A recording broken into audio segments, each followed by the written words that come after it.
подключились. Recording in progress. Алла, мы начинаем тогда. Я уже начал говорить, ну начинаем.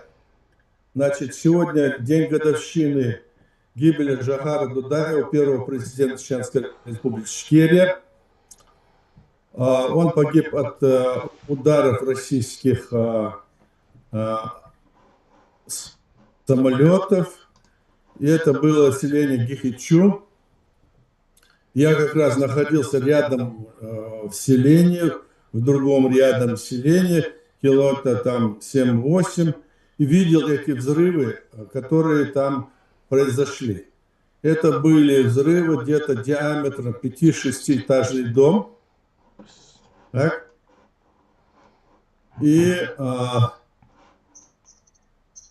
у нас здесь вот. И тогда мы не знали, что это было. И как раз в этот момент, оказывается, с Джохаром вместе была и Алла Дудаева, но они отошли в сторону. Но я эти взрывы видел с окон. В окнах мы стояли с одним товарищем, смотрели просто на улицу с окон, и эти взрывы увидели. А потом более позже этого российская армия начала обстреливать вот эти все села, в том числе и то село, где мы находились рядом. И где-то 2 часа или 3 часа ночи, там место, где я находился, это племянник Джохара Дудаева, Лечо Дудаев. У нас света, естественно, не было. Он дернул дверь, крючок соскочил и вошел. Мы не спали, конечно, сидели, я еще со мной 2 человека, сидели мы при свечах, можно сказать. Он вошел, и такой в темноте ничего не видно. Я, говорит, принес плохую новость. Я спрашиваю, что случилось? Он говорит, Джохар погиб. Как? Ну, это было, не воспринималось совсем. И как, спрашиваю? Он говорит, вот так вот ударили вот вечером, и он погиб. И в чем теперь, что нам делать? Мы сейчас решили, говорит, такое, они все молодые были, и говорят, мы решили не сказать это никому, с тобой посоветоваться пришлись, потому что русские обрадуются, и вот все его там окружение, которые были, там охрана, все эти, мы все решили, значит, похоронить его тайно, а сказать всем, что он ушел в Грузию, якобы. Я говорю, да вы что, кто надумал? Да мы все вместе решили, это будем делать. Я говорю, ни в коем случае это делать нельзя, потому что он прошел такой путь, и теперь, оказывается, по-вашему, он что-то испугался и уехал, убежал в Грузию куда-то. Ни в коем случае нельзя, надо это объявить. И таким образом утром об этом стало известно. Вот так это было. Ну и потом все, что там было, это уже процедуры были такие, что мы ходили, смотрели. На следующий день я пошел в месте, где лежал Джохар. Вот Алла сама там сидела у его изголовья, и она его носки, которые были на нем, носки в ботинках, вытащила, сидела и их что-то там зашивала. И вошел там родственник постарше нас и говорит Алле, Алла, не надо ему зашивать эти носки, ему не холодно. Она говорит, нет, ему холодно. Вот такой там был какой-то момент, я вам просто из этой ситуации рассказываю. Алла сама это может сказать. Но одним словом, я просто хотел в такую историю вдаться, чтобы вы услышали, как это было. И по всей республике, по всем селам нашей республики люди открывали свои роты. Это был, значит, похоронный процесс, тезит, везде. Все люди, когда узнали это было ну, что-то, нечто такое. И тогда, в тот период, когда я увидел, я знал многих там людей, конечно, которые были вокруг и все. И я сейчас вот вспоминаю, я увидел глаза некоторых людей и их настроение. У некоторых нескольких людей, которые я знал, настроения были совсем какие-то не такие, не грустные, ничего. Они начинали говорить, вот мы сделали все, что можно, я от себя все отплатил, я ничего не сделал, как бы оправдываться начали. И эта ситуация вот так вот, как-то мне было тогда странно смотреть. А потом в будущем, уже затем, мне стало понятно, что это было не случайно. То есть некоторые, значит, люди, которые были и в окружении нас, и которые были, конечно, были завербованными людьми, открыто или тайно, или в душе, вот такие тоже было. Но в основном все наше население, весь народ скорбил и очень-очень переживал. Вот о том, что, как это случилось, как говорится, из первых рук мы с Аллой, вот я вам говорю. Алла, вы что скажете? Алла? Ну, Алла сейчас, видимо, она там занята чем-то. Значит, тогда начнем о том, что какова была роль президента Жохара Дудаева в истории и становлении нашего государства. Но это трудно переоценить, эту роль. Он был организатором и вдохновителем тех всех, значит, событий, которые были приняты на общенациональном съезде чеченского народа, который состоялся с 23 по 25 ноября 90 года. Это был общенациональный съезд чеченского народа. Другими словами, это был референдум чеченского народа, который был созван со всего мира, начиная от Америки, и везде всюду съехались выборщики. Такой у нас был и в прежние времена. От каждой 1000 человек один выборщик. И собралось около 1000 человек, 900 чем-то. И они единогласно приняли решение о воссоздании нашего государства тогда. О воссоздании государства, которое было утеряно в ходе вот этой агрессии вот, большевиков в 18 и 22 году введения в состав, скажем, Советского Союза. Эта Горская республика была раздроблена на части, и как можно меньше они дробили ее. И вот на этом съезде было принято решение. Это был референдум.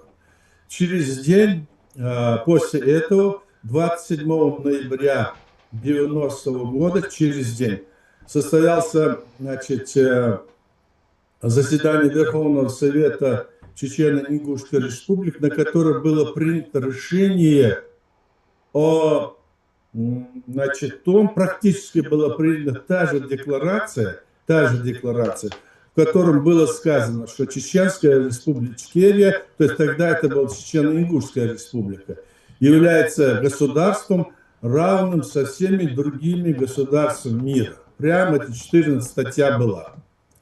И это было в бытность Советского Союза. Нет, нормально все. Это было в бытность Советского Союза. И после того, как это случилось, Советский Союз, власть Советского Союза не препятствовала, ничего не мешало нам. Но в то же время мы видели, что РСФСР и Ельцин, они там крутили, принимали свою декларацию, в котором они заявляли, что они считают, что их законодательство выше до законодательства Советского Союза. И тогда это было как раз, это были первые шаги по, значит, развалу Советского Союза. То есть это РСФСР, это была одна из республик Союза, она вдруг заявляет, что она выше по уровню, чем этот Советский Союз. Естественно, мы приняли все тогда остальные, значит, процедуры, провели выборы власти тогда, президента, парламента, органов местного управления.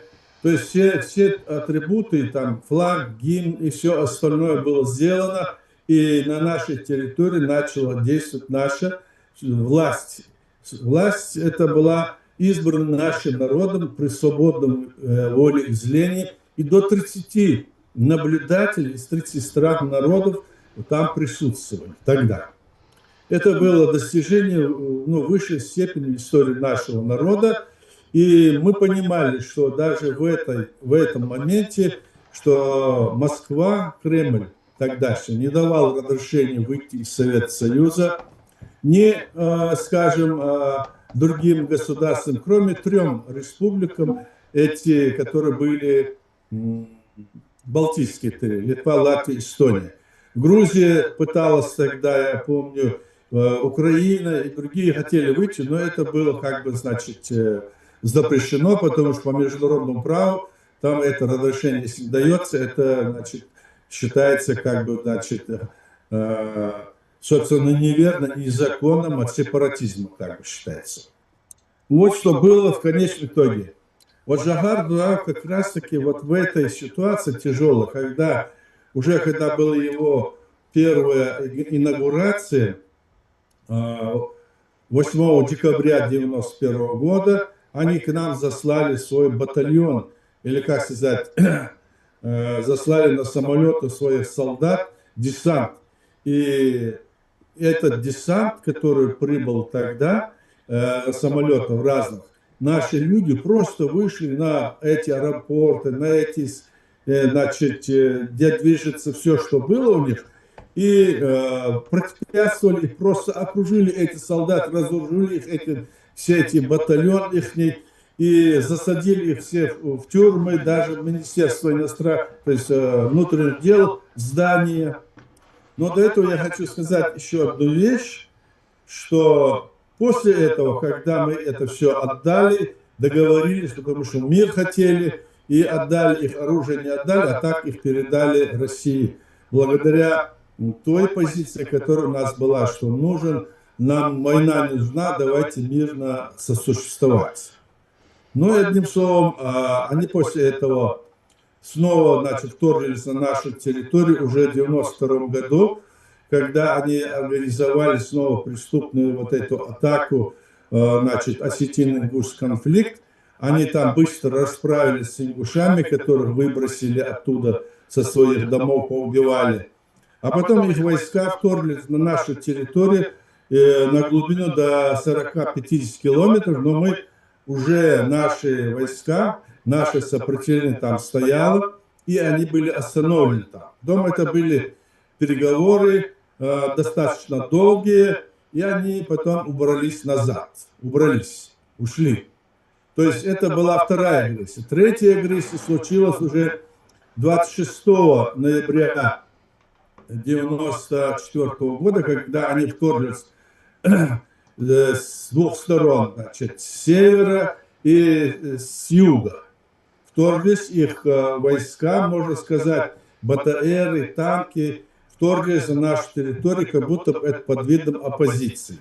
Эта оппозиция была разгромлена нашими сопротивлением и нашими бойцами тогдашним. Тогда только формировалась наша, так скажем, армия. И они были наголо разбиты, арестованы, а Москва говорила, что это не их люди, что это, мол, не наши, мы не знаем, кто это такой. Но мы заставили, вернее, то есть передали, показали их по всему телевидению в Москве, и здесь, что это Москва делает. Все было передано туда, они это увидели и разоблачили.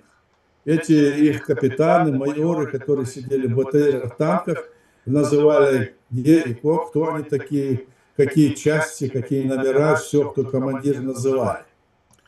Значит, это была, скажем, вторая агрессия. Третья агрессия случилась уже полномасштабно 11 декабря 1994 года. Уже с 3-4 сторон Россия вторглась со всеми видами своего оружия и вооружений. И армия, которая вторглась, она была на территории Чечни до конца 1996 года. И по всем данным, которые они официально и сами провозглашали, на территории Чечни, тогда была российская армия в количестве 460 тысяч человек. И эта армия была повержена. Это было невероятно, потому что весь народ стал. Не было ни одного человека, который бы мыслил или думал даже, не мог ничего сказать. Все были от мала до велика против, и все, что могли, делали, и помогали нашим бойцам, и сами делали все возможное, и армия их была повержена, и в городе Грозный они были окружены. И вот тогда туда к нам из Москвы прислал Ельцин этого генерала Лебедя, который советник был у него в Совете Безопасности, вернее, он был секретарь. И эта армия, которая была там, значит, мы хотели, чтобы она вывели ее, договорились о том, что устно договорились, что она выйдет, а документ Хасавюрт соглашения подписывали, и в этих документах Хасавюрт соглашения там было что-то, знаете, они всегда пытались обмануть нашу сторону. То написать, то запятую поставить не там, то какие-то другие заковырючки. В конечном итоге документ, который они подписывали, он был настолько грубо составлен в пользу, можно сказать, России. Даже там было написано, что чуть ли не статус отлагается на 5 лет. На самом деле они не могли это делать, потому что подписание этого соглашения было связано, это были люди не, которые уполномочены на это не ратифицировал наш парламент, это не приняла даже и Дума. И вот после этого 2 года с лишним, можно сказать, мы находились в таком состоянии, когда хотели встать на ноги и везде и всюду по миру искали возможность контакта с остальным миром, признания нас. Но Россия всячески препятствовала нашим всем усилиям во всем мире, куда бы мы ни появлялись, везде им там в этом вопросе помогали. Грузия была единственная страна тогда, после того, как мы приняли свою конституцию, которая признала нас. И Грузия признала Верховный Совет и президент Грузии, и наша страна, в свою очередь, признала и Грузию. Вот это был очень важный политический и морально-нравственный, как говорится, сход со стороны Грузии. Потом, когда, значит, это произошло, остальные наши противники начали заявлять, что это, мол, непризнание, что якобы Зиад Гамсахурди, значит, уже не был президентом. Как же он не был президентом, если они были короткое время у нас в гостях у президента, потом они все уехали, ушли снова в горы, подготовились в Грузию, в Западную Грузию, насколько мне известно, и там президент погиб. Вот они называют, что он не был такой-сякой и все такое. И даже некоторые западные деятели, сторонники, конечно, России некоторые пытаются это сказать. Но мы спрашиваем, если законно избранный президент, то, что он сделал, и то, что он продолжал, пока не погиб, он, значит, его подпись недействительна, значит, действительно то преступное решение по захвату власти в Грузии, и этот преступник Шеварднадзе, он, значит, получается легитимный и законный. То есть вот такая была ситуация тогда. И в конечном итоге, когда это все вот случилось в Грузии, вот эти события, которые произошли, когда он погиб, значит, мы с помощью, так сказать, при желании, чтобы там над ним не надругались, он был вывезен сюда к нам в Грозный, и в Грозном мы захоронили Зиада Гамсахурдия. Но на этом я сейчас завершу этот свой рассказ, он может быть длинный, можно говорить сейчас о политической значимости, можно говорить о других вещах. А здесь вот у нас есть и другие люди, я хотел бы, чтобы сейчас по этому поводу высказался сам, значит, грузинский премьер-министр того времени Бесо Гугушвили. Пожалуйста, Бесо. А потом мы дадим слово Але. Алла, вы на месте здесь, да? Не слышно. Ага, слышно. Зиад, дай Бог тебе жизни, как можно больше. Здравствуйте, дорогие друзья, здравствуйте, госпожа Алла. Здравствуйте.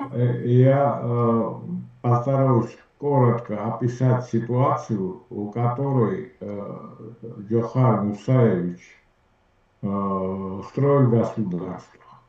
Я специально упомянул его по отчеству. Чеченцы вообще не потребляют отчество, но чтобы почтить его отца, который взрастил такого сына, господин Муса Худаев. Сейчас коротко отвечу вот на последнюю фразу от господина Изикова насчет власти Гамсахурдия. Дело в том, что власть Саакашвили, парламент, принял специальное постановление, согласно которому государственные органы Зияда Гамсахурдия считались законными до истечения их полномочий, срока полномочий. То есть, согласно вот последнему постановлению, которое в истории существует, Да. признано, что правительство Гамсахурдия было легитимным до конца его периода. То есть в тот момент, когда Грузия признала Ичкерию, сама Грузия признает, что в то время Гамсахурдия был законным президентом и парламент был законным парламентом. Даже гвардия наша вооруженная была законным подразделением. Это постановление вывело все эти структуры из-под судебного преследования. До того в Грузии все преследовались, и я тоже поиск был, как называется это, розыск был объявлен, и другие члены правительства, и военные, и прочее. То есть правда заключается в том, что во время признания Чеченской Республики парламент и президент Гамсахурдия были законными даже по сегодняшним законам Грузии. Да. Дальше я одну фразу отмечу, что я хочу об одной проблеме, которую я там, когда 2 года я жил в Чечне и работал в правительстве Дудаева, я подметил. Первую фразу можно назвать так, что высказать так, что удивительно, но Чеченская республика Ичкерии состоялась. Вот это само по себе, вот мы говорим, там война, это, но главное, что независимая Чеченская республика Ичкерия, она как государство состоялась. Это само по себе имеет политическую ценность. И я постараюсь объяснить, почему. Вот даже в то время, когда вот я там находился и все наблюдал, ездил по деревням, по селам, по маленьким городкам, часто приходилось, с разными людьми встречался. Перед моим домом, в квартире, где я жил в то время, проходил так называемый театральный путь, который состоялся там около театра. Дело в том, что, и это может повториться когда-нибудь, что были люди, значительная часть, ну не большинство, но какая-то часть в Чечне, которые, идеология которых была такая, что вот Чечня не сможет существовать как независимое государство, что нет кадров, нет опыта предыдущего, нет экономической базы, нет выхода к морю. У них целая такая идеология была очень хорошо оформлена, серьезно оформленная идеология была, которым они старались так использовать, конечно, пользу Кремля, что невозможно построить независимую республику Ичкерии. И вот, когда я говорю, что Чеченская республика Ичкерия государство состоялось, вот кто жил тогда, все постепенно в этом удостоверились, что действительно вот невозможное стало возможным.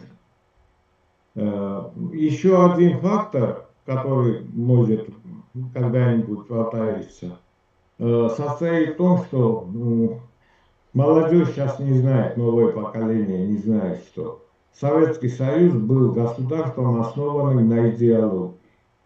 Приблизительно то же самое, что и вот Иран, например. То есть главным в Советском Союзе был не кабинет министров или председатель Совета министров назывался, и не председатель парламента, а главным был генеральный секретарь КПСС. То есть в стране было правительство, был парламент, но страной руководила партия. И вся страна была подчинена, как религиозной догме сейчас, например, в Иране, была подчинена идеологии коммунизма. Советский народ строил коммунизм. И уже практически к тому времени, когда Ичкерия стала независимой, в этой идеологии было воспитано минимум 2 поколения, которые ничего другого не знали. То есть Советским Союзом руководил не президент, не премьер-министр, а руководил генеральный секретарь КПСС. Это было типичное такое. Китай, даже в Китае не так. Только с Ираном сейчас приблизительно можно сравнить. Страной управлял не Кремль, страной управлял Центральный комитет КПСС, который находился, сейчас не помню на какой улице, совсем не в Кремле. Это почему я вспомнил, что одно из препятствий к независимости был фактор того, что значительная часть людей, они находились внутри этой идеологии. И им даже было так непонятно, и они считали невозможным, что Чечения, такая маленькая страна с населением, сказать, 1 квартал Москвы, может быть независимым государством. Не то, что в Чечне, в Грузии и даже в Азербайджане, например, особенно и даже в Армении, в Литве, где я был, я говорю личный опыт. Много было очень людей, которые не верили, что эти республики независимые могут существовать. Это было что-то такое неизвестное, непонятное, и это затрудняло очень достижение цели. И вот много этих вопросов можно, я просто отметил самые очевидные, но иногда забываемые. И вот Джохару Мусаевичу пришлось бороться не с Кремлем только. Ему пришлось бороться с этой идеологией в головах людей, которая эта идеология там была, имела очень большие корни. Господин Ахьят там сказал, что там одним из этих российских, одна из форм российской агрессии, это были путчи. Каждые 3-4 месяца в Чечне, в Грозном происходил путч. Майдан. Майдан то же самое, но и там это чеченский Майдан, там какой-то Майдан еще, на котором в Чечне, в Грозном, вооруженные люди ездили на БТРах, которые не подчинялись государству. То есть государство было вот такой создана ситуация, когда существовала независимое от государства армия. И вот это там немало народа собиралось на этих Майданах. которые там, у них лозунг был, что вот там Джохар Дудаев диктатор, там это как его надо, демократия нужна нам и прочее, прочее. Это кто были? В основном это партийная номенклатура была. Вот я закончу на этом факторе, что сказать, что огромную силу имела партийная номенклатура. Советский Союз управлялся коммунистической партией, а не Кремлем или каким-то там правительством или парламентом. И эта партия имела глубокие корни во всем населении Советского Союза. В любой республике была партийная номенклатура. В Чечне также была партийная номенклатура. Эти люди, фактически коммунистическая партия была криминальной организацией, мафией, где были члены мафии всех национальностей. В Чечне был свой филиал местный этой мафии. И Дудаеву, Джохару Мусаевичу, пришлось столкнуться с этой организованной, высокоорганизованной силой, за которой стояли многомиллиардные капиталы. Очень трудно сейчас сегодня человеку представить, что коммунистическая партия владела огромными денежными ресурсами. Это были не деньги Советского Союза. Это были партийные деньги. У них огромная была касса. И они этим финансировали войны и прочее, прочее, прочее. Так что вот Джохару Мусаевичу пришлось с этим столкнуться и провести чеченский народ очень трудным путем через все это. И я хочу закончить тем, что вот я смотрю систематически очень хорошие передачи, ведет господин Ахьят и Аслан, все время о войне. Но в Чечне, когда я был там 2,5 года, не все время война. Там была и мирная жизнь, там люди женились, выходили замуж, это как веселились. Грозный все время становился красивые и красивые. Там это как и водопады сделали, новый асфальт, газоны, цветы, парки. Народ жил, поэтому я говорю, что Чечня, республика Ичкерия состоялась. И это можно считать каким-то чудом. Каким-то. Не чудом, но вроде чудом.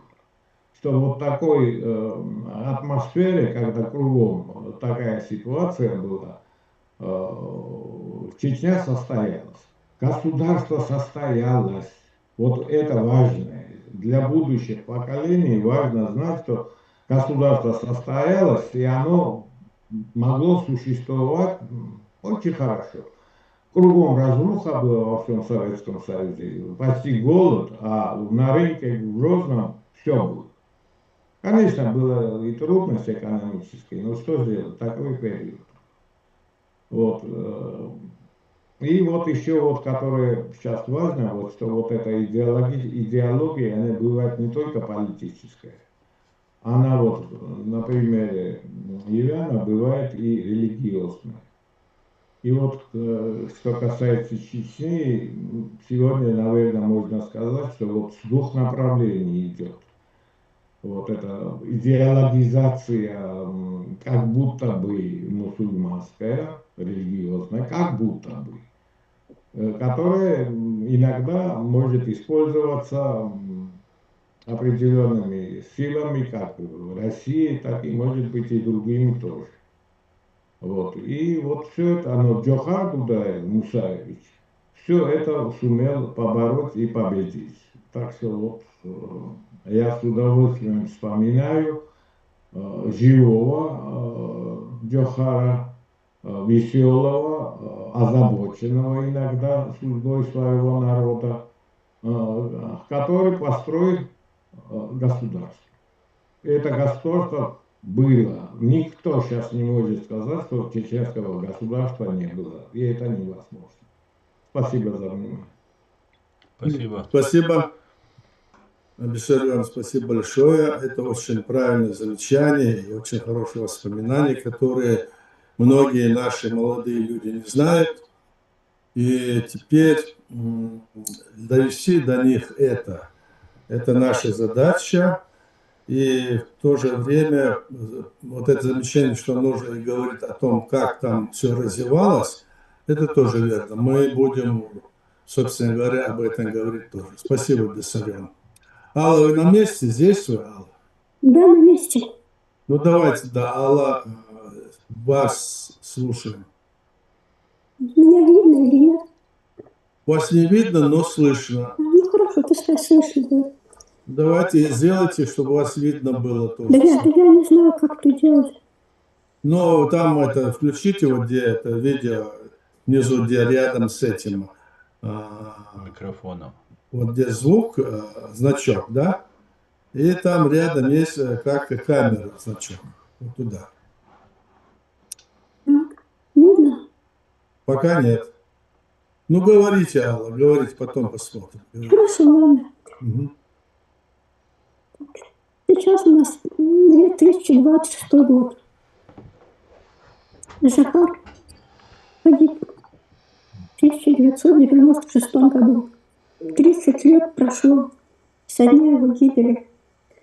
30 лет, но что за это время случилось? Мы стали свидетелями всему, что произошло. В частности, когда Россия в количестве 123 миллиона человек напал на миллионное население Республики Ичкерия. И народ чеченский смог одержать победу. Это удивительно. Это вошло в историю как чудо. 1 миллион чеченцев победил. 143. 143, вот, извините, я уже... Или 123. Поправьте ответ. Миллион русских. Вернее, всех национальностей бывшего СССР. И каким способом Джахар это делал? Как он побеждал? Он побеждал добро. И старался не убивать. Щадил людей. С 7 по 9 марта 1996 года были окружены чеченскими бойцами все штабы и подразделения и штабы российских войск. И хотя раньше, когда российская авиация бомбила город Грозный, уничтожая все подряд, сейчас она не могла бомбить, эта авиация, потому что по эфиру неслись крики окруженных российских подразделений штабов: не убивайте, мы живы, не убивайте. И таким способом чеченская армия Джахар туда вынудил Россию пойти на переговоры о мире. И кроме того, и когда пленных солдат Джахар не разрешал расстреливать, они содержались в разных подразделениях, в войсках чеченских. И был призыв Джахара Дудаева, призыв к российским матерям прийти и забрать своих сыновей. Это было уже неслыханно в истории, чтобы миллионный народ отдавал военных пленных без выкупа, просто отдавал их матерям. Это был шаг такой доброй воли, что весь мир поражался и удивлялся гуманизму чеченского народа, его доброте. И, наверное, поэтому после победы чеченского народа, когда произошли переговоры в Хасавюрте, помощью генерала Лебедя именем Джохара Дудаева были названы 20 парков, проспектов и улиц в разных городах мира. И это был огромный почет и признание заслуг Джохара Дудаева и всего чеченского народа. Вот я опять возвращаюсь. Прошло 30 лет. Но, к сожалению, сейчас Чеченская республика Ичкерия оккупирована. Потому что, как говорил Дугин в свое время, в Саудовской Аравии были привезены так называемые хабиты. И войну перевели на религиозные рельсы, к сожалению. И пришлось эту победу временно отдать, но это только временно. Я вас уверяю, что все еще впереди. Наш чеченский народ ждет прекрасное будущее, потому что чеченцы остались прежними. Характер, традиции, все осталось прежним. А предателей не так много, они у верхушки. Но как только поднимется опять голос свободы, как только начнут освобождаться республики, бывшие республики, Татарстан, Башкиркостан, Украина воюет и побеждает, то эти предатели, эти подхалимы вокруг клана Кадырова первые побегут за границу, и он вместе с ними. Так что в Чеченской республике войны больше не будет, они просто сбегут. Чем я всех нас и поздравляю. Я еще раз поздравляю всех с 30-летием Чеченской республики Ичкерия, Джохара Дудаева. И говорю, время работает на нас. Спасибо вам всем и всего доброго. Спасибо, Алла. Все, что вы сказали, очень верно и правильно. Я только могу подтвердить это, потому что я тоже участник тех событий. И могу вас заверить, что действительно это было некое чудо, когда весь народ встал и вот заставил эту армию прогнуться практически тогда. А количество ее, я сказал, это было 460 тысяч человек. Это, по их данным, они сами об этом говорили, печатали, и все это на переговорах, это все это звучало. Теперь я хотел бы, чтобы по этому вопросу дать вот слово нашим гостям. Кому вот, давайте дадим Эльхану, нашему другу и брату, который находится в Украине. Он расскажет нам, он знает это все. Эльхан, пожалуйста. Салам алейкум, добрый вечер. Для меня честь быть здесь. Приветствую каждого из вас и госпожу Аллу Федоровну. Дело Джохара продолжается, Джохара Мусаевича, конечно. Сегодня, кстати, во Львове на улице Джохара Мусаевича открыли памятную доску «Городской голова» на честь 30-летия того, что Джохара Мусаевича нет с нами физически, но он с нами всегда.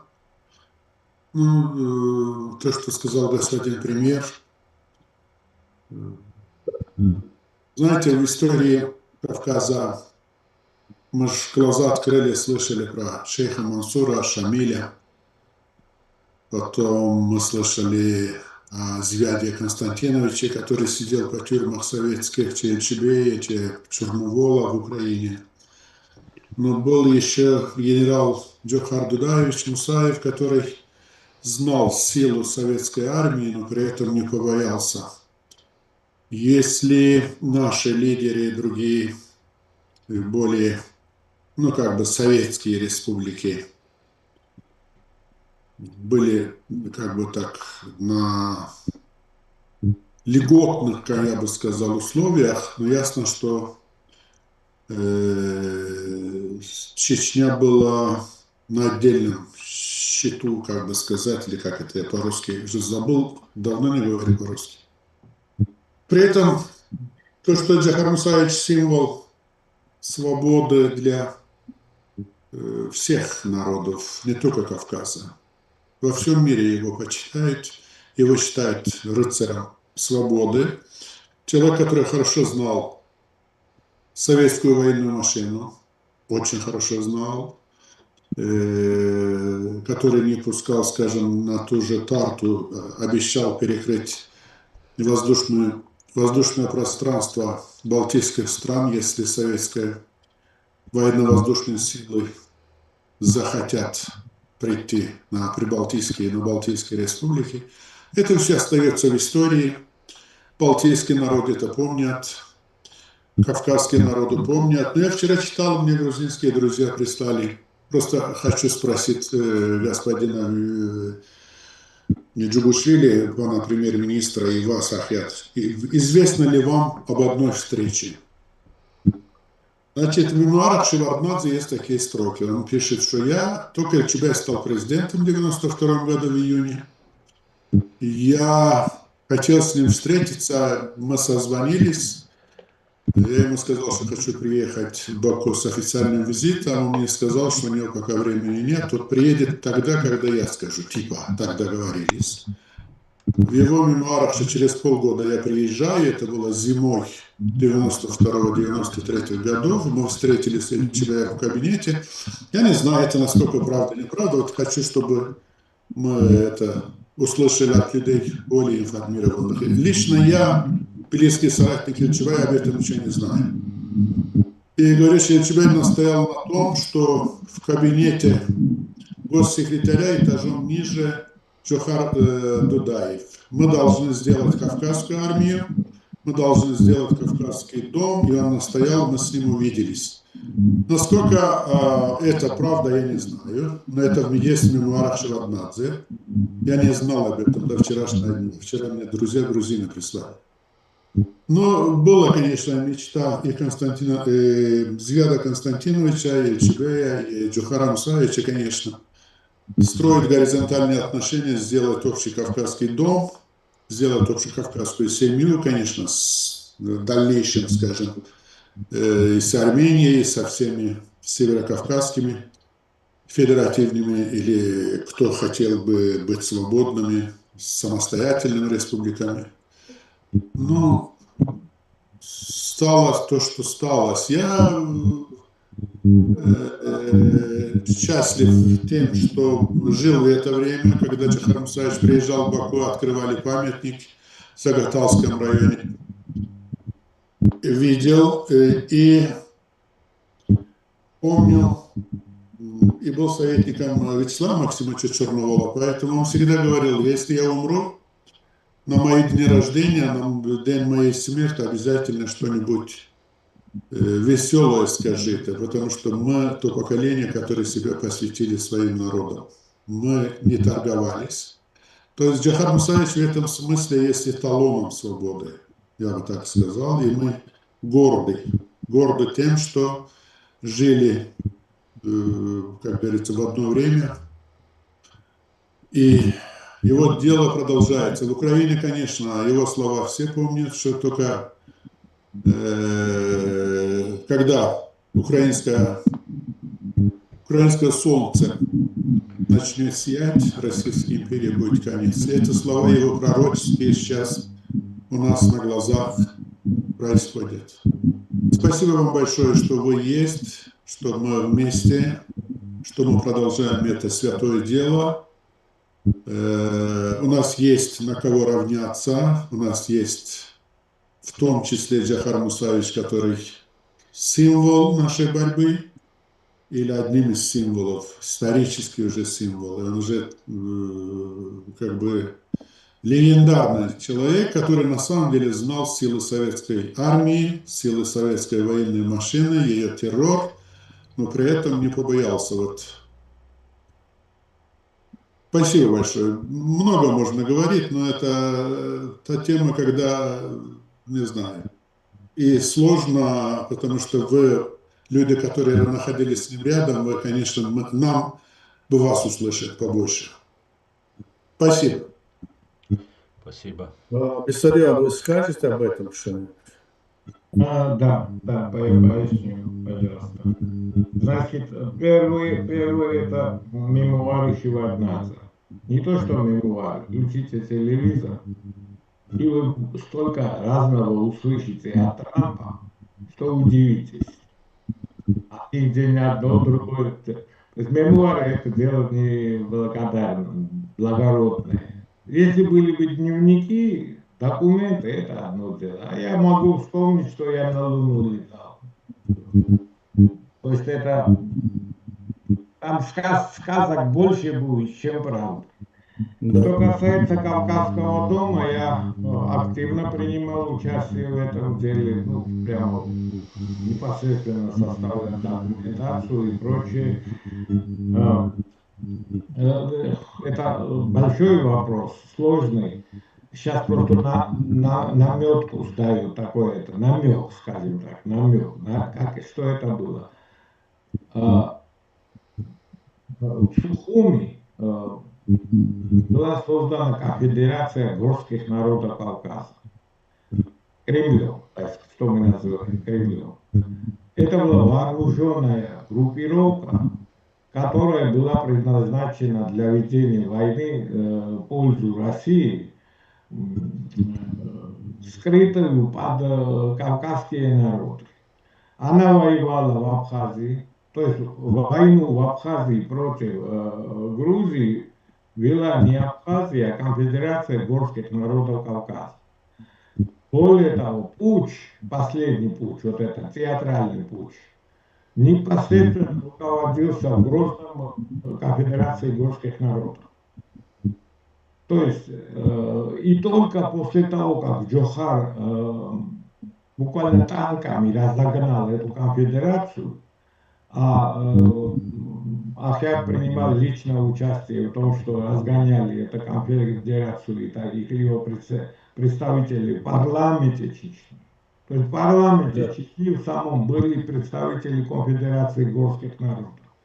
Только после этого Джохар более-менее стал управлять страной сам. До того было там две власти в Чечне. То есть законная власть и власть Конфедерации горских народов. То есть я почему это вспомнил? Пику Конфедерации горских народов Зуяд и Джохар попытались создать Кавказский дом, пику конфедерации, в котором были объединены не только горские, так называемые народы, или народы Северного Кавказа, включая Абхазию и Осетию, между прочим, но и Азербайджан, Армения, это было бы объединение народов, притом народов, а не республик. Вот там суть была в том, что сюда могли бы входить и такие маленькие группы населения, которые где-то были.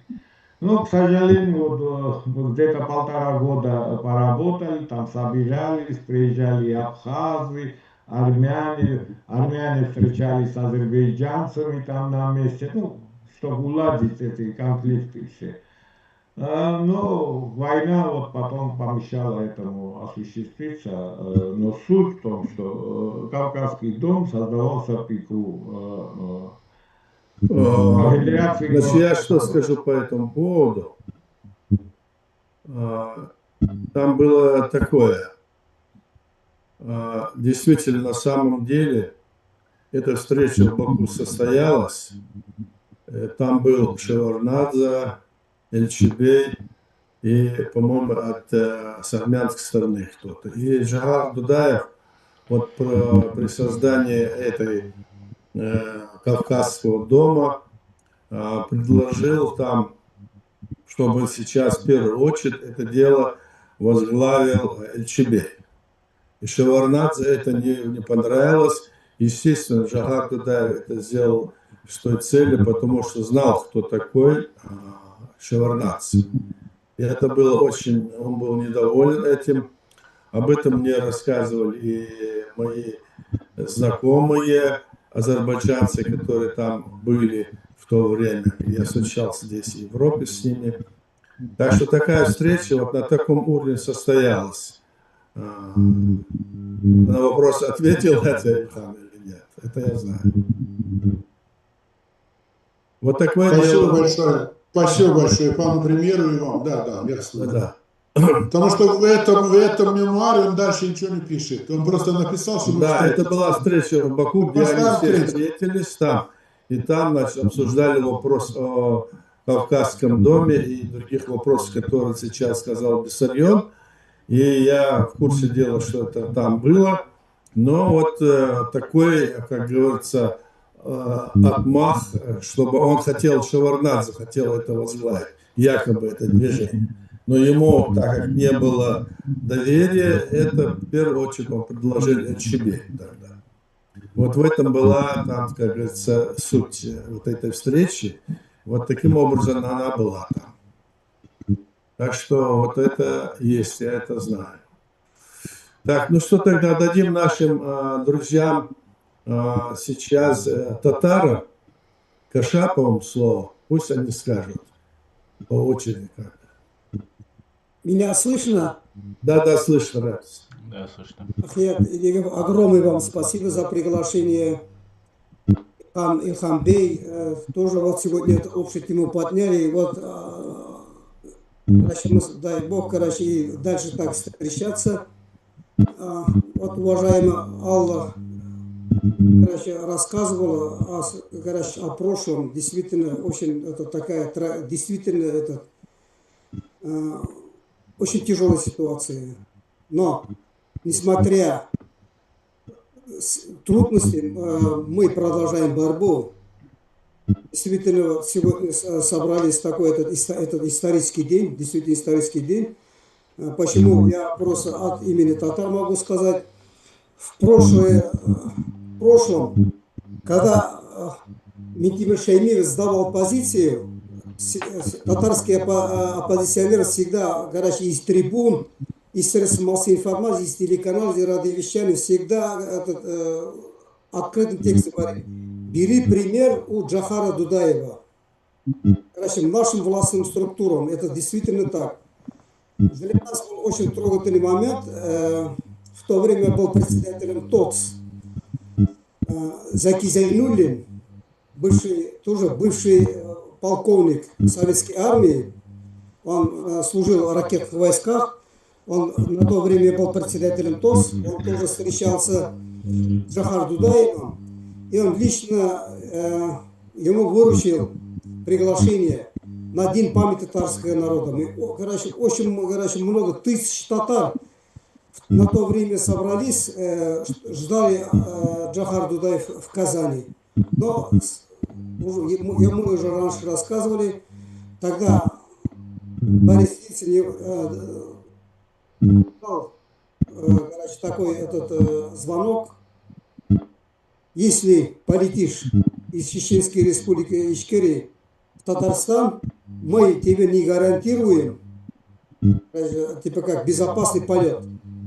После этого случая чеченская делегация приехала в Республику Татарстан, они вместе проводили День памяти татарского народа.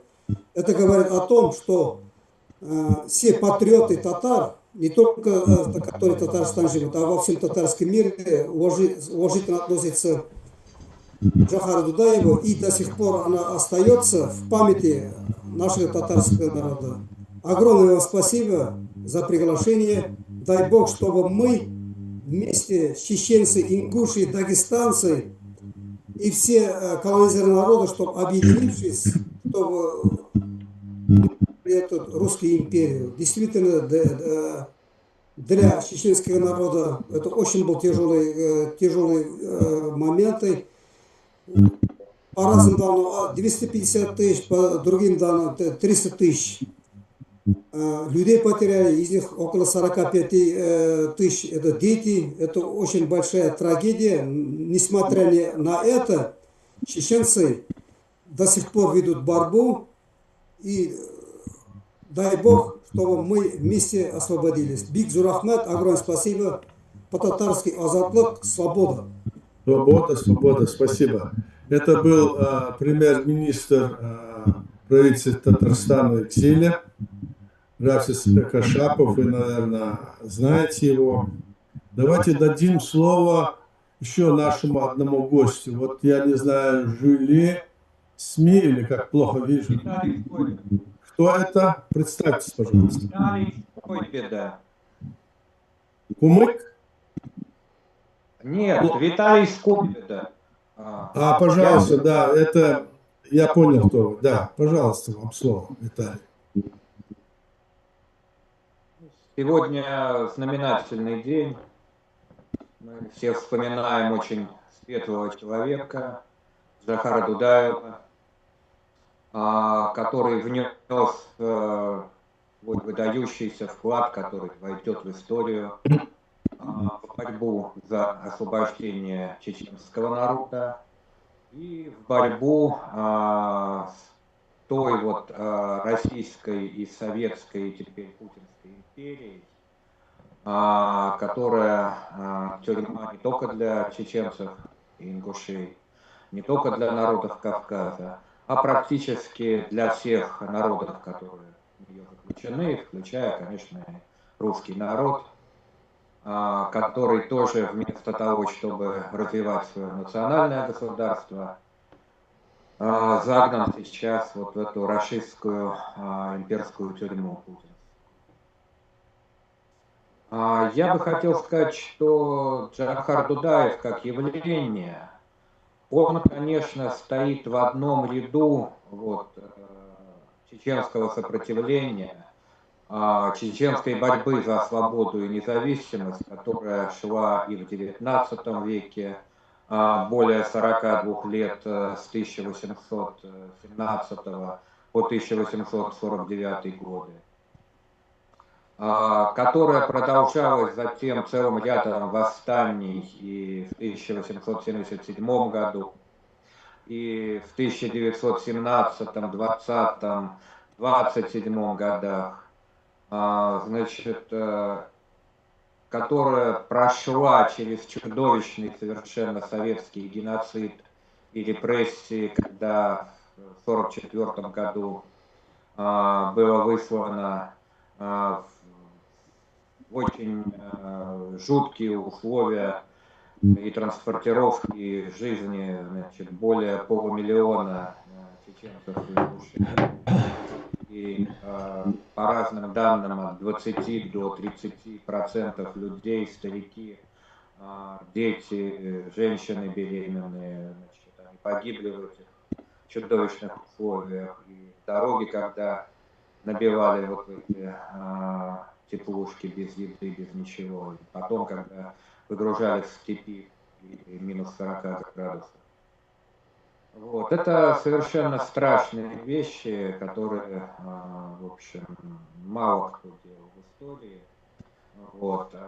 Путинские очень обижаются, когда их сравнивают с фашистами, но в ряде параметров они фашистов превзошли. И потом, когда вроде бы людям дали возможность вернуться, все равно это было все очень, так сказать, некрасиво и грубо сделано, и не давали возвращаться. Практически чеченский народ в Советском Союзе время находился под подозрением. Поэтому, конечно, когда наступили более свободные времена, когда появилась возможность, хотя бы шанс на возможность выбора, конечно, чеченский народ выбрал свободу, независимость и построение собственного государства. И делал это под руководством Джохара Дудаева.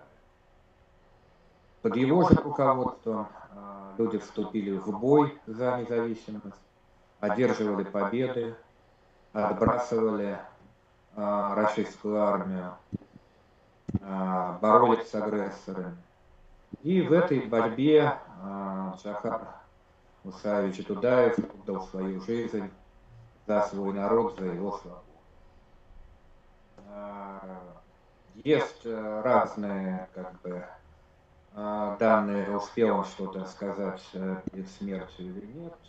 Есть мнение, что он сказал: продолжайте бороться. Поэтому этот завет должен быть выполнен за нашу и вашу свободу, значит, за свободу всех порабощенных сейчас путинской, фашистской РФ народов. Сегодня плечом к плечу с украинцами сражаются и 2 чеченских батальона. Один из них носит имя Джохара Дудаева, второй шейха Мансура.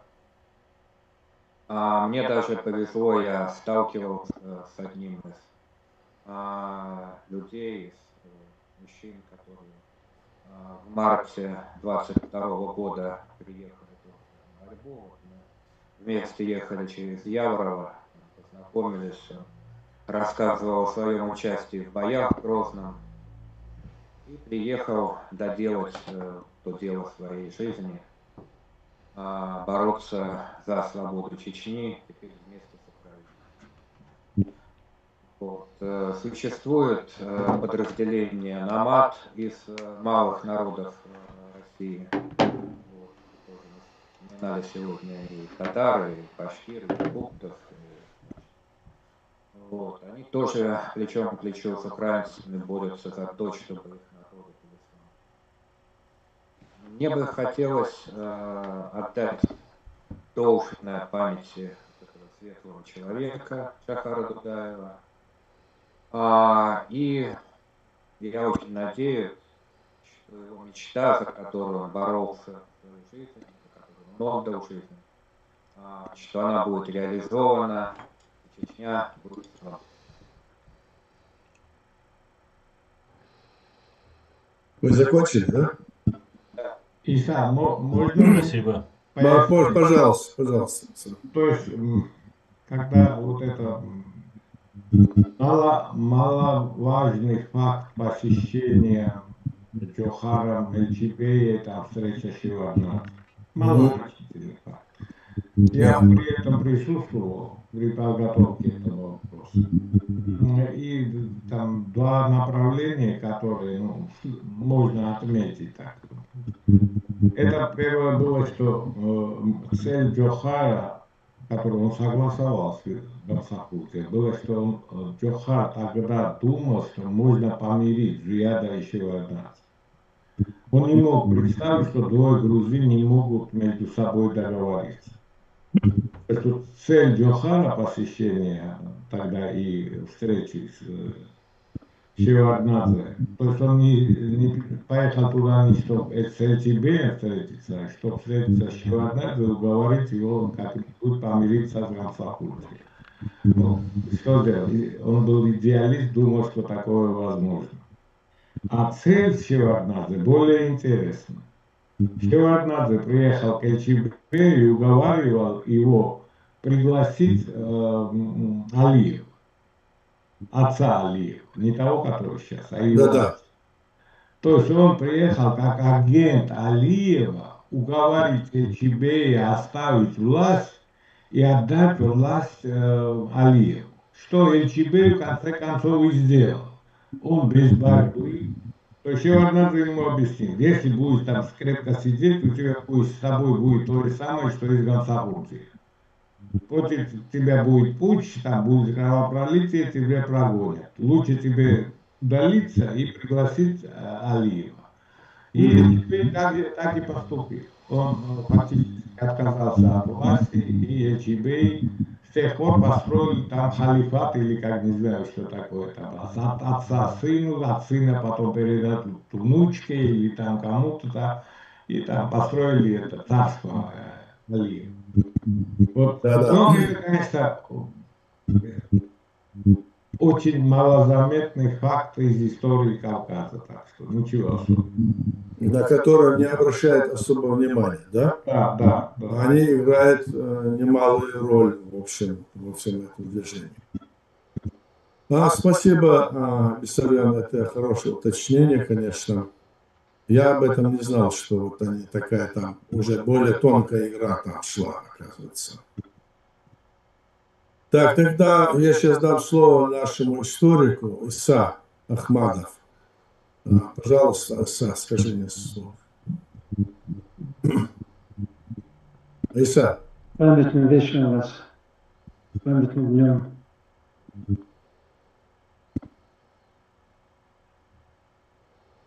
Захар Мусаевич Дудаев дал вырезать кобл дуэла. Амин. А доктор он Берзой. Амин. Амин. Что такое Ичкерия и что такое Чечня?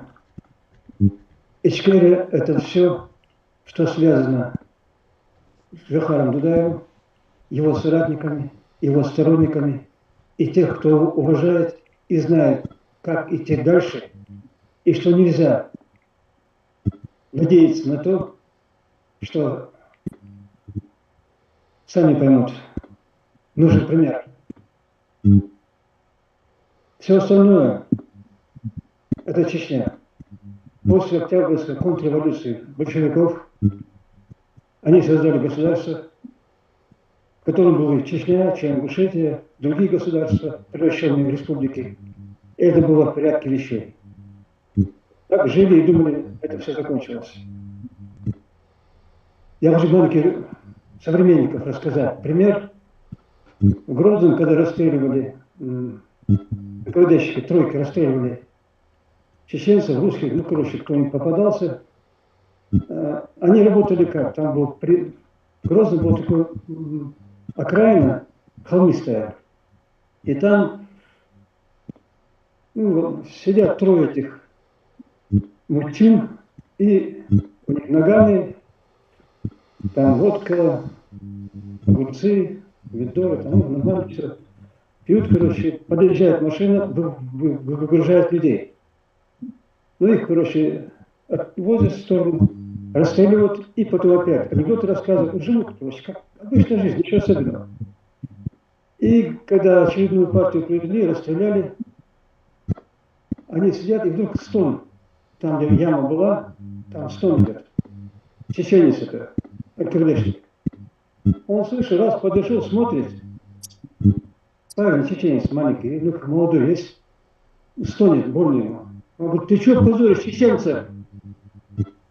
И всадил всю обойму. Потом все, дальше начал пить. Вот это может быть Чечня, который сейчас Кадыров. А мы не хотим такую Чечню, не хотим никакому народу, чтобы вот в таком состоянии люди находились. Когда своих людей убивают не за то, что ты совершил преступление, а за то, что ты не согласен с ним. Ты не согласен, что он имеет право тебя добить. Если бы не было Дудаева, его жены, которая пережила, столько она всего пережила, это невозможно представить. То мы не знали бы, где правда, а где ложь. Спасибо. Спасибо. Спасибо. Давайте представим слово нашему гостю, который сейчас зашел, Константин Натальевич Боровой. Он с Америки. Пожалуйста, Константин. Да, мне очень приятно, господа, что вы позволяете мне выступить с воспоминаниями о Джахаре Мусаевиче. Мы дружили, много с ним обсуждали разных тем. А Джахар Мусаевич, к сожалению, совершил ошибку серьезную. Он ориентировался в первое время, после, так сказать, Чеченской революции, на помощь Жириновского. Мы с ним обсуждали это, и он признавал, что это была его ошибка.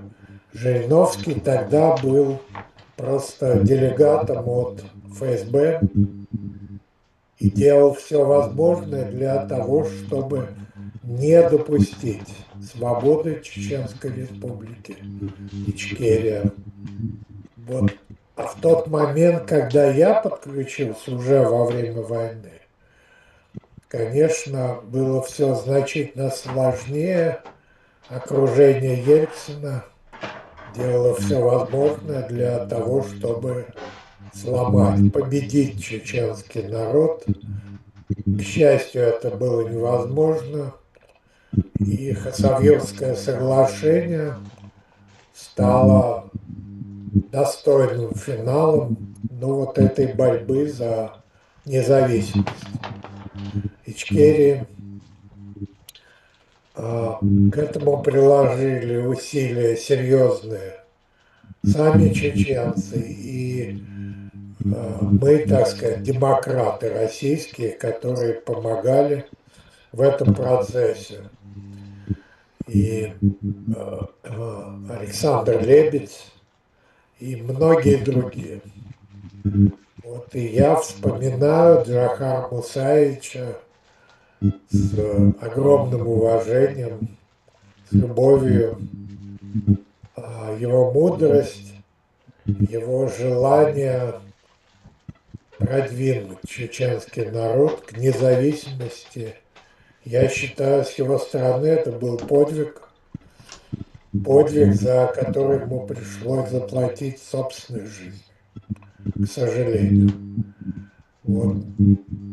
К сожалению, вот это явление, которое мы сегодня, с которым мы столкнулись, чекизм, чекисты, путинизм, оно в полной мере начало проявляться именно с началом Чеченской войны, когда чекисты, вот эти националисты российские, пытались подчинить себе не только Чеченскую республику, но и другие национальные республики, Татарстан, кстати говоря, Дагестан. Вот, и я очень надеюсь, что настанет время, когда и Чеченская республика Ичкерия обретет независимость, и другие государства, достойные этой независимости, обретут ее. Спасибо. Спасибо, Константин. Я бы хотел по этому поводу сказать несколько слов, потому что сказали, что Джохар Мусаевич ошибся. Дело было в том, потому что я постоянно был на взводе, рядом постоянно, и знал вот эти вещи, о которых вы говорите. Мы приглашали на 200-летие республики Жириновского. В то же время мы искали пути не только Жириновским, так? А искали пути и с другими депутатами, и с другими лидерами, в том числе и с вами. Целая группа депутатов приезжала к нам, и лидеров, которые были в Думе тогда. Мы с ними многими встречались, говорили. Когда была эта третья агрессия, и тогда были арестованы, очень взято в плен много солдат российских. Так вот эти все депутаты и тот же Жириновский все просили, чтобы им отдали каких-то солдат, что они вот, мол, их выручили. Мы отдавали, как сказала Алла, что отдавали, чтобы никаких там, и даже в голове не было о том, чтобы взять у кого-то там, значит, за них выкуп или еще что-нибудь, не было. То есть Джохар и все мы тогда, когда все это обсуждали, думали о том, найти какой-то выход. Вот мне пришлось быть раза два с делегацией в Москве. Мы встречались в Доме, тогда вас я не встречал там, наша делегация, когда приезжала. Тоже мы искали пути, как бы этот вопрос решить. Но когда мы приезжали, встречались, мы не видели никакого хода, никакого, в общем, понятия того, что нужно искать какой-то мир и решать вопрос это миром. Они хотели Чеченскую республику сделать прецедентом жестокости, грубости, чтобы остальные другие республики даже не подумали бы, чтобы они начали думать о своей свободе. Должен вам сказать, Константин, что вы же помните хорошо, что мы в 1991 году, еще будучи в составе СССР, мы приняли все документы, мы приняли решение и объявили о своем государстве уже тогда, проведя 27 октября 1991 года выборы власти, и хотели подписать этот новый союзный договор, который должен был быть подписан, когда ГКЧПисты там выступили. Но ГКЧПисты выступили и проиграли народ. Это показало, что и весь народ, даже Советский Союз, был против этих ГКЧПистов. И нужны были какие-то новые, для народа нужны были какие-то новые ситуации, которые даже предлагал Горбачев. Эти вот ситуации, эту линию, которую Горбачев предлагал, было наиболее приемлемо. Но кто выступил против этого? Против этого выступил Ельцин со своей декларацией, которая была принята в июне 90-го года, где было сказано, что законодательство Думы, то есть России выше даже союзно. Вот они заложили вопрос о том, о развале Советского Союза, и когда они его разваливали, еще Ельцин, они говорили, разойтись, чтобы затем сойтись. То есть тогда они готовили экспансию по захвату не только Чеченской республики, они готовили захват всех этих республик. Они пошли потом после нас на Грузию, потом, значит, снова пошли на Украину, снова на Украину, Молдова, Беларусь, это все понятно. То есть там ситуация была не такая вот простая, и вы со своей стороны это видите, а изнутри я тоже это вижу, потому что я был в те времена, до последнего его, как говорится, пока он не погиб, я был председателем парламента нашей республики, и все это хорошо помню, что мы хотели делать, какие у нас были мысли. Но мы не собирались идти под гнет этой варварской власти, которая была создана, значит, Ельциным и его командой. Они незаконно захватили вот эти все республики, которые вы сказали, Татарстан, Башкортостан, Дагестан, все они их захватили незаконно. А почему? Потому что то, что они тогда сделали, было связано с тем, что ведь они же не избрали эти республики, когда они вышли из Советского Союза, они должны были избрать свое руководство, определить свою линию. А им это не позволили. Они взяли, этот Ельцин, президент подписал бывшими коммунистическими руководителями, подписали этот федеративный договор незаконно, минуя их воли. Татарстан и другие, они не стали слушать. Они не избрали законную власть, как избрал, потому что статус их поднялся. Статус был поднят еще в 90-м году, в апреле месяце, тремя законами СССР.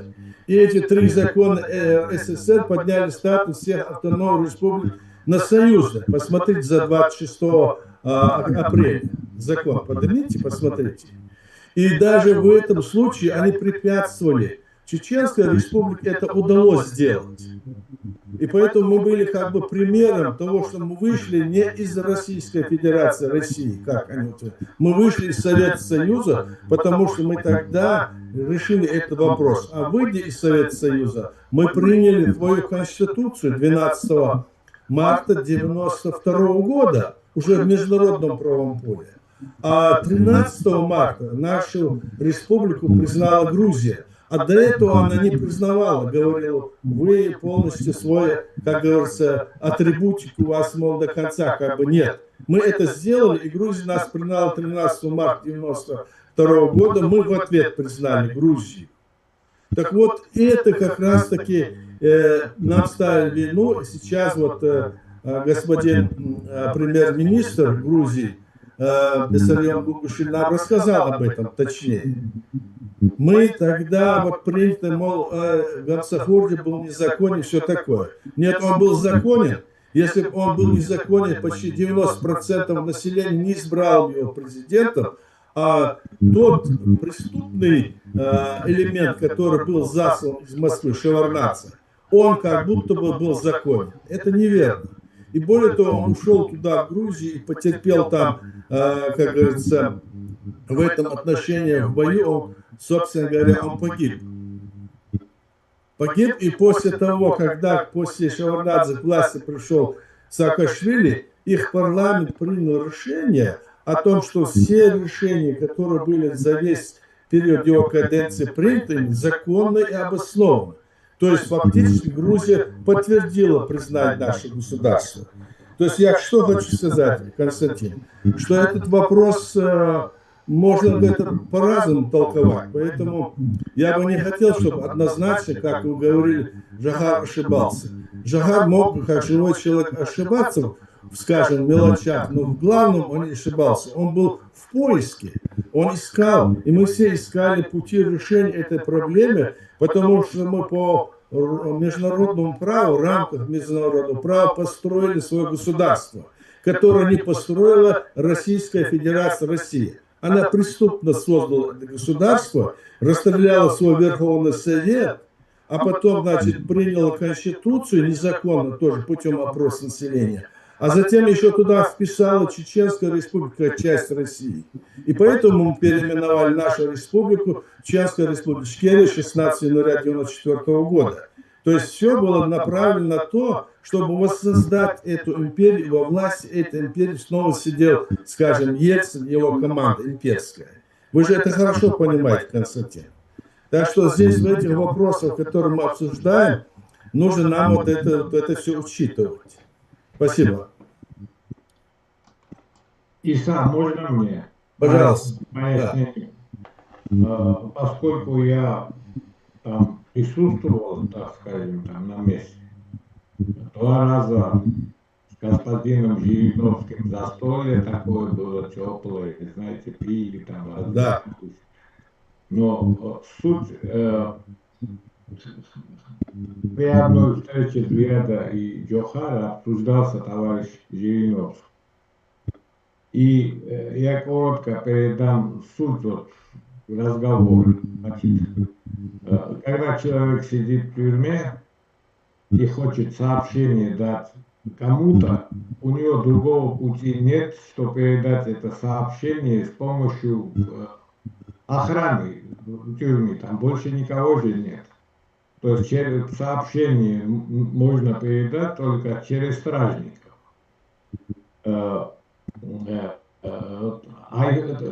Если учесть, что Чечня была в информационной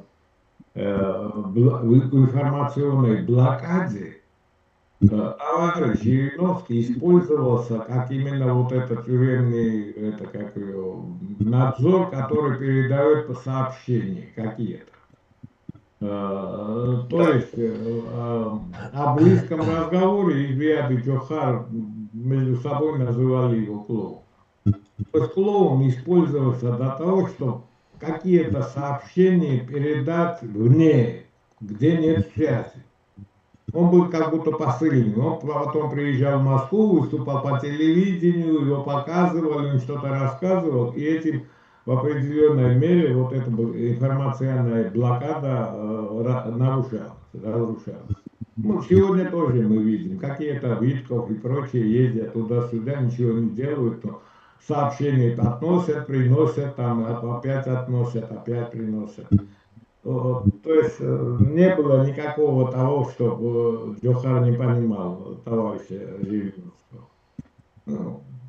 Это одно. И второе, это как его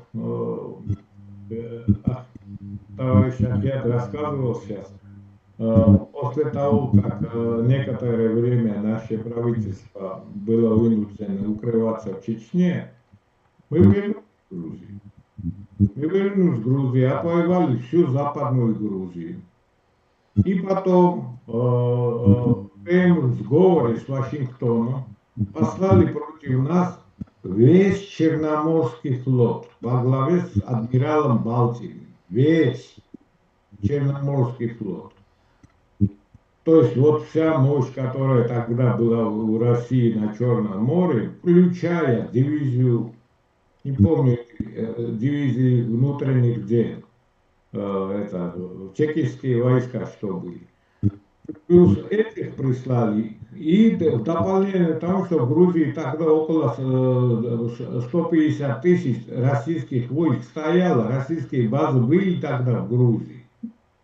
То есть Гамсахурдия воевал против Шеварднадзе, против российских войск, которые были в Грузии, плюс они прислали Балтина, то есть весь Черноморский флот приехал Поти называется город, весь Черноморский флот. Это в то время, когда в Гамсахурдии было 1200 вооруженных солдат. То есть продвижение Гамсахурдия в сторону Тбилиси и возвращение законной власти было остановлено не Шеварднадзе, а было остановлено вот вторжением этих российских и, между прочим, украинских войск. Там Украина тоже присутствовала, и Армения. Их тоже были там вооруженные силы. Они вторглись в Грузию и непосредственно воевали с вооруженным Гамсахурдия. Гамсахурдия потерпел поражение не от Шеварднадзе, а от экспедиционного корпуса Балтина. Это документировано хорошо. И подарок потом Шеварднадзе подарил товарищу Балтину $250 тысяч, который товарищу Балтину отнесла чемпионка по шахматам Нона Гаприташвили. Она лично много раз выступала по телевидению, рассказывала, как она взятку отнесла Балтину. То есть там вот такая была ситуация. Так что Гамсахурдия вернулся в Грузию, законная власть начала восстанавливаться в Грузии, дошли до Кутаиси, то есть вся западная Грузия была уже в руках законной власти, и это продвижение было прервано только лишь вторжением экспедиционного корпуса Балтина, который по мощи был несравненно больше, чем вообще все, если собрать войска всего Кавказа. Пояснение от товарища Жириновского. Он такой смешной человек был. Да. Ну, спасибо, Бессарян, спасибо вам за это. Так, у нас еще не выступившие остались наши молодые люди. Давайте дадим еще выступить. Аслан. Спасибо, господин. Да, пожалуйста. Константин, спасибо господину Боровому, что информацию такой дал, значит, для рассуждения. Да, мы здесь просто обсуждаем с разной стороны эту ситуацию, смотрим. С одной стороны, видно то, что думают они там, в Москве. С другой стороны, изнутри мы видим, что и как. Спасибо вам обоим, конечно. Аслан, пожалуйста, тебе слово. Аслан Арцуев. Да, всех приветствую. Шавига Машовойль.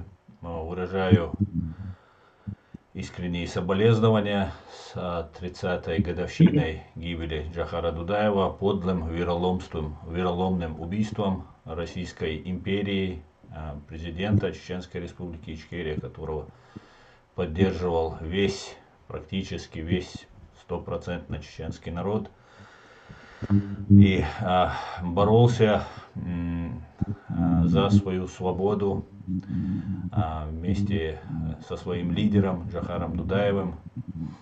Я эту новость услышал в Санкт-Петербурге в такси по радио. Когда я это услышал, мне показалось, что наступила ночь, было очень болезненно. Так испытывали все чеченцы, все, которые очень надеялись, верили, что Джохар выведет нас из этой борьбы победителями. Но вначале казалось, что, может быть, все потеряно, все проиграно. Но жизнь показала, что Джохар Дудаев нес идею не свою, не личную. Эта идея многовековая, и всю свою историю чеченцы боролись не только против Российской империи, но и всегда против завоевателей, против оккупантов. И борьба продолжилась, она не закончилась, она приобрела еще более, как Джохар и предсказывал, приобрела очень жесткие формы. Но несмотря на это, несмотря на то, что Россия применила все возможные и невозможные методы и способы, при этом ей помогал практически весь мир, кто-то молчаливым согласием, кто-то пособничеством и так далее. Чеченский народ выстоял, выжил, несмотря на то, что многие уже как бы считали, так, есть такой один деятель, Кошман, он сказал, что чеченцы будут другие, чеченцы после этой войны, они будут, конечно, но это будут уже не те чеченцы, сказал безродый Кошман, который, если бы он имел бы род, то он бы, наверное, такое ему и в голову не пришло бы. Но, как сказала уважаемая Алла Федоровна, чеченский народ нисколько не изменился, чеченский народ стал сильнее, многому мы научились, многое увидели. И, конечно же, нам не хватает Джохара. Джохар был не просто президентом, он был лидером, которого все любили, уважали и даже враги. Сегодня мы видим, что Украина, которая также борется за свою свободу, сегодня вот в Facebook я смотрю, очень много украинцев постят новость о 30-летии гибели Джохара Дудаева. И мы видим, что дело свободы, дело Джохара Дудаева в том числе, оно живет и, как мы видим, не собирается ни проигрывать, ни отступать. Поэтому выражаю Алле Федоровне, Алле искренние соболезнования, дал газу от Побал Дуэльцин, выражаю всему чеченскому народу соболезнования. Ну и призываю продолжать, не сдаваться, продолжать бороться. Как-то так. Спасибо. Спасибо. Спасибо. У нас еще гость есть из Татарстана, друг нашего друга Кашапова. Пожалуйста, если он желает, мы ему дадим слово. Марат. Добрый вечер. Давайте, да, добрый вечер. Да. Спасибо большое за организацию. Значимая дата истории чеченского народа, потому что Джохар Дудаев это был действительно лидером. Это человек достойный, который жил ради своего народа, да? И он в истории остался именно достойным сыном чеченского народа,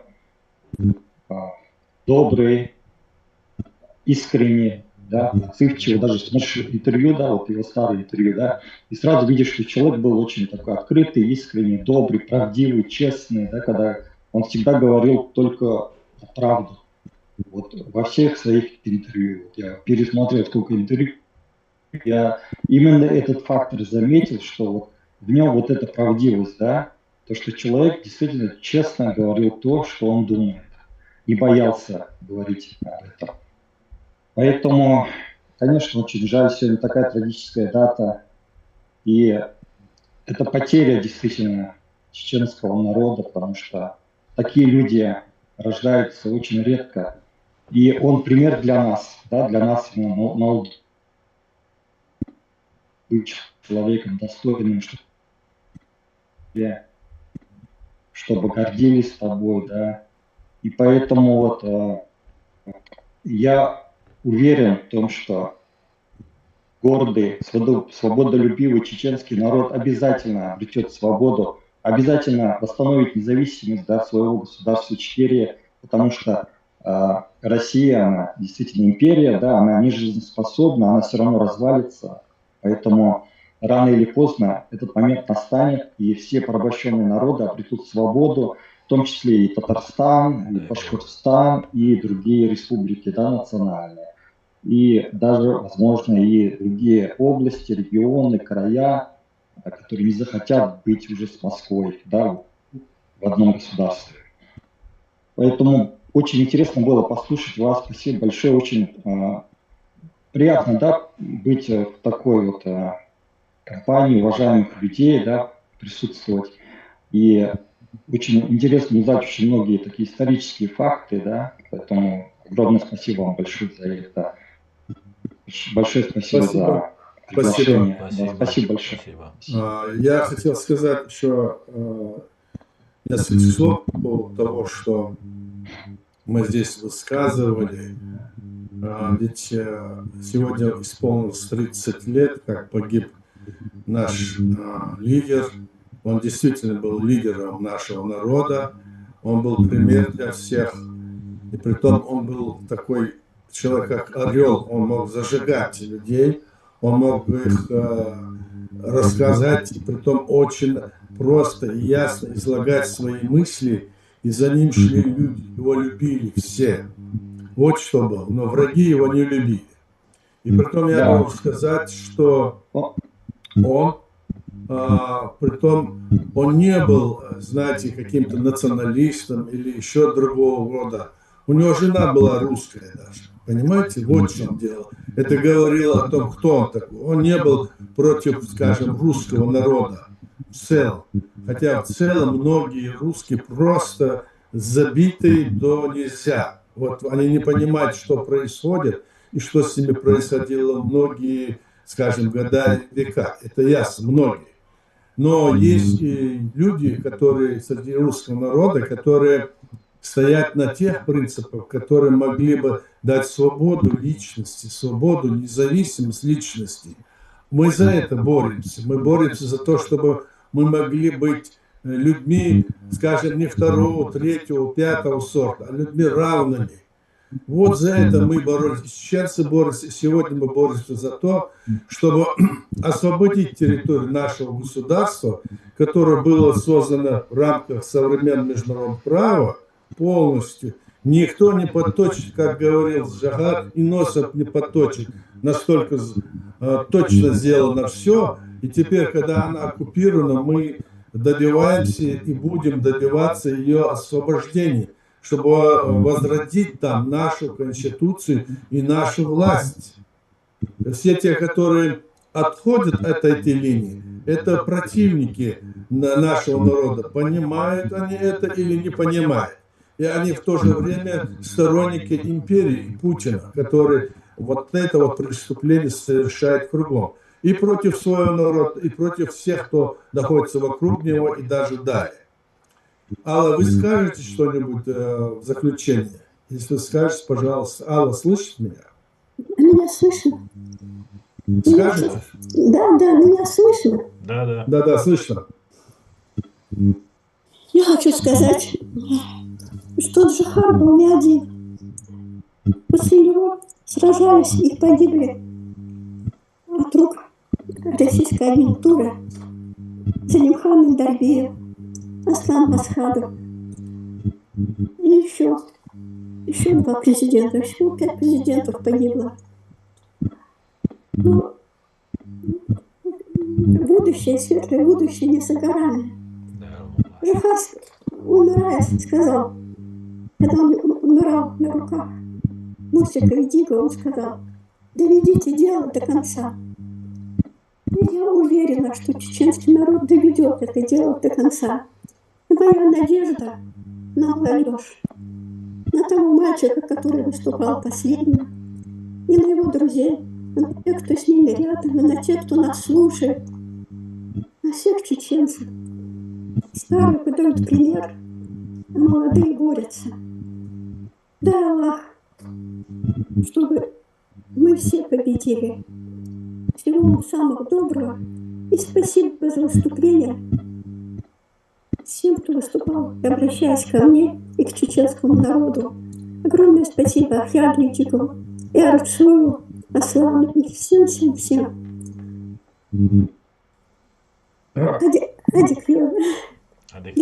Спасибо. Ну, давайте закончим этот наш сегодняшний митинг, скажем, или конференцию словами «Слава Украине», «Слава Ичкерии», «Слава всем народам, которые стремятся к свободе и независимости».